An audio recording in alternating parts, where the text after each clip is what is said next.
میری شادی ایک امیر گھرانے میں ہوئی۔ میرے سسر دو بڑی ٹیکسٹائل ملز کے مالک تھے۔ دولت کی ریل بیل تھی اور دنیا کی ہر آسائش میسر تھی۔ میرے شوہر ان کی اکلوتی اولاد تھے۔ میں اپنی قسمت پر نازاں تھی۔ کتنی لڑکیاں ہیں جن کی ایسے خواہشات پوری ہوتی ہیں۔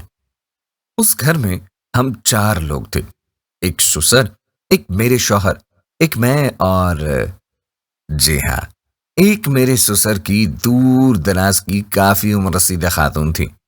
میرے شوہر کا کہنا تھا کہ ان کی اولاد نے ان کو در بدر کی ٹھوکریں کھانے کے لیے چھوڑ دیا اور پھر میرے سسر انہیں گھر لے آئے۔ عمر 70-80 کے لگ بھگ تھی، بخاموش فطرت تھیں، لیکن بس مجھے ان سے چڑ سی تھی۔ مجھے ایسے معلوم ہوتا تھا کہ میری راجدھانی میں وہ ایک بوجھ ہیں، میرے سپنوں کے محل میں بدنما داغ ہیں۔ میں دبے دبے لفظوں میں اپنے شوہر سے ان کو گھر سے نکالنے کا کہتی، لیکن یہ تو میرے سسر کا فیصلہ تھا۔ میرے شوہر کا کہنا تھا کہ ان کے گھر میں دولت کی ریل پیل اور برکات اماں کو پناہ دینے کے بعد شروع ہوئیں، اور ابو کبھی بھی یہ بات نہیں مانیں گے۔ پھر اچانک میرے سسر کا ہارٹ اٹیک سے انتقال ہو گیا۔ میرے شوہر تمام دولت کے تنے تنہا وارث بن گئے اور میں اس عظیم وراثت کی ملکہ عالیہ بن گئی۔ میرے ناز تو دیکھنے والے تھے، زمین پر تو میرے پاؤں ہی نہیں پڑتے تھے۔ کچھ دن بعد خمار کم ہوا تو پھر میری سوئی اماں پہ اڑ گئی۔ روز شوہر کی کان بھرتی، جو رفتہ رفتہ جھگڑوں میں تبدیل ہوئے، اور ایک دن شوہر نے بھی میرے آگے ہتھیار ڈال دیے۔ میں نے اگلے دن صبح اماں کو صاف صاف جواب دے دیا۔ وہ خاموش تو تھیں لیکن آنکھوں میں آنسو تھے۔ پھر وہ کچھ بتائے بغیر گھر چھوڑ کر چلی گئیں۔ میرا اور ان کا کوئی مقابلہ نہ تھا، لیکن میں یہ یک طرفہ مقابلہ جیت چکی تھی اور فتح کے نشے سے سرشار تھی۔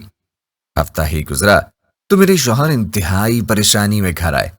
معلوم یہ ہوا کہ میرے سسر پر کافی بینک قرضہ تھا، اس کے علاوہ لوگوں کا ادھار بھی تھا۔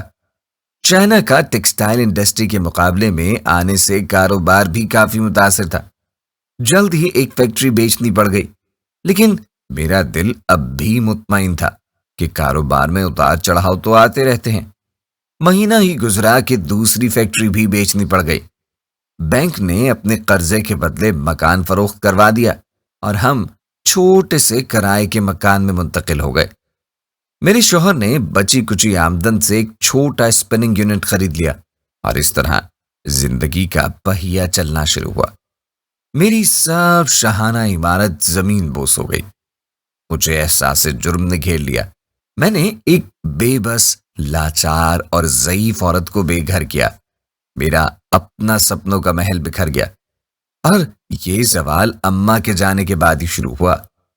مجھے اپنے سسر کی بات درست معلوم ہونے لگی۔ جس طرح عروج اماں کے آنے سے شروع ہوا تھا، اسی طرح اماں کے جانے سے رخصت ہو گیا تھا۔ ہم کو سمجھنا چاہیے، گھروں میں بزرگوں سے ہی برکت ہوتی ہے۔ بزرگوں کی دعائیں ہی ہوتی ہیں جن کی وجہ سے گھر میں خیر و برکت ہوتی ہے۔ اللہ پاک بزرگوں کا سایہ ہمیشہ سلامت رکھے، آمین۔